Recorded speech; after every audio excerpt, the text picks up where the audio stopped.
तो नेक्स्ट हम देखेंगे कि ये तो था क्लोज सर्किट, अब ओपन सर्किट। जैसे कि मान लो कि हमने ये सर्किट ब्रेक किया, सिंस ये सर्किट ब्रेक हो गया तो करंट फ्लोइंग और current drawn from the battery will be zero. तो करंट यहां पे होगा I is equal to zero. चलो हम एक काम करेंगे, इसमें पुट करके देखेंगे। तो करंट की वैल्यू जीरो होगी। So in open circuit current flowing और drawn from the battery is zero. Therefore जो टर्मिनल वोल्टेज है V will be equal to E minus zero into R, which is nothing but E is equal to V। That is terminal पे जो कुछ भी उसका EMF होगा that is the terminal voltage in case of open circuit के केस में। और रियल सेल के बारे में, जब भी हमारा सेल क्लोज्ड सर्किट में होगा तब उसका जो टर्मिनल वोल्टेज है it is always less than the EMF of the cell के ईएमएफ से कभी भी कम होता है। तो जैसे हम नेक्स्ट पॉइंट लेंगे कि कैरेक्टरिस्टिक्स। तो जैसे मान लो मैंने इसको क्लोज कर दिया, तो दो केसेस तो हमने देख लिया, एक ओपन सर्किट एक क्लोज सर्किट। अभी ये कौन सा सर्किट है? ये है अभी क्लोज्ड सर्किट। क्लोज सर्किट में लेट अस से current flowing through is I। तो हमने यहां पे वही कंसिडरेशन है, एक सेल है of EMF E, internal resistance R which is connected to a load resistor capital R। तो इसका कैरेक्टरिस्टिक्स, तो पहले हमें ग्राफ देखना है EMF versus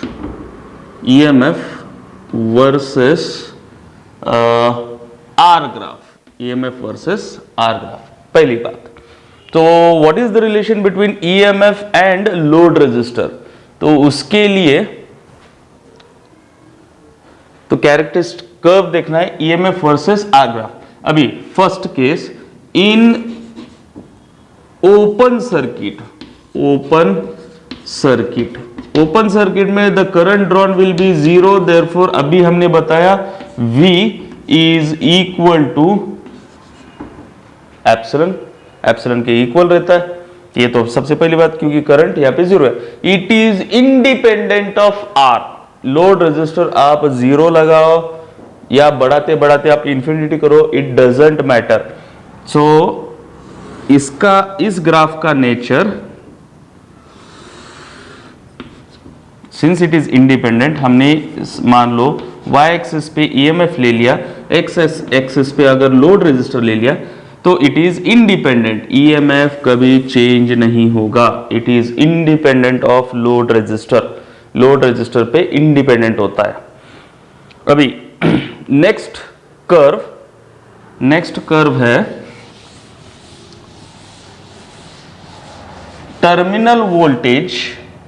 next second curve terminal voltage V versus load resistor.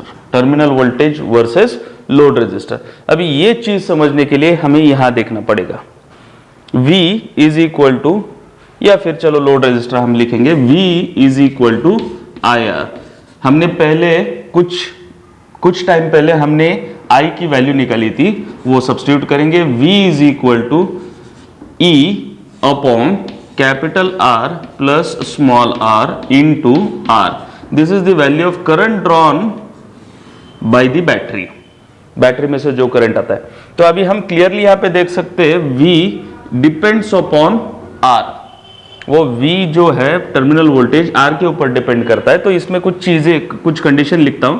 First condition, if say R is zero. चलो R को हम जीरो करके देखेंगे, what will be the terminal voltage? Terminal voltage will be zero. देखो zero into anything it will be zero. Second, if load resistor equal to internal resistor, ये एक चीज देख लेंगे। इसको अगर मैंने इसमें डाल दिया V is equal to E upon R plus R, it will be 2R into R, R cancel. So terminal voltage is half of the EMF of the cell when load resistor is equal to internal resistance of the cell. अभी तीसरी condition देखेंगे और तीसरी condition है कि if load resistor tends to infinity, infinity को होगा. अभी मान लो इंफिनिटी से मल्टीप्लाई कर दिया तो V will be infinite. बराबर है? नहीं, ये नहीं होगा. This will be equal to EMF. This will be terminal voltage. अभी इसका हम लॉजिकली कुछ सोचेंगे कि what do you mean by R? Resistance क्या होता है? Resistance is the opposition to flow of current. माने मैंने इसको इनफाइनाइट बना दिया, बहुत बड़ा रेजिस्टेंस बना दिया, तो ये करंट फ्लो होने नहीं देगा. ये पूरा करंट को रोकने वाले को हम रेजिस्टेंस कहते हैं. तो ये इनफाइनाइट कर दिया तो ये केस होगी इक्विवेलेंट टू कैसी?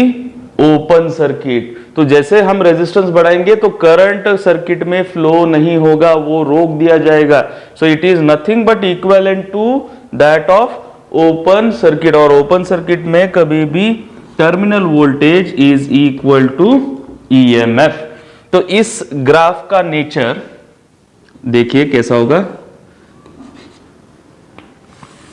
अगर हमने V ले लिया अराउंड y एक्सिस और एक्सटर्नल ले लिया R, तो कुछ हमने यहां पे कंडीशन निकाली है जैसे कि 0 पे 0 रहेगा. When R is 0 terminal voltage is 0. Second, when external resistor is equal to internal resistance, then that in this case it is equal to V is equal to half of EMF of the cell, half of EMF of the cell. और जैसे ही हम tends to infinity कहते हैं, जैसे जैसे बढ़ते जाएगा तो वो हमारे E के इक्वल आएगा. मान लो मैंने यहाँ पे EMF E अज्यूम किया है, तो इसका नेचर कैसे होगा?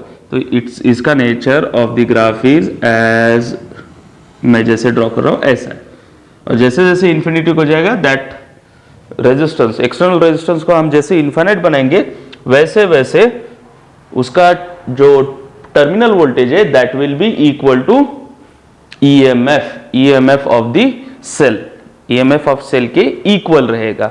होप आपको ये सब कुछ चीजें समझ में आई होगी. प्लीज मेरे चैनल को सब्सक्राइब कीजिए और ऐसे ऐसे इंटरेस्टिंग न्यू वीडियोस आपको मिलते रहेंगे.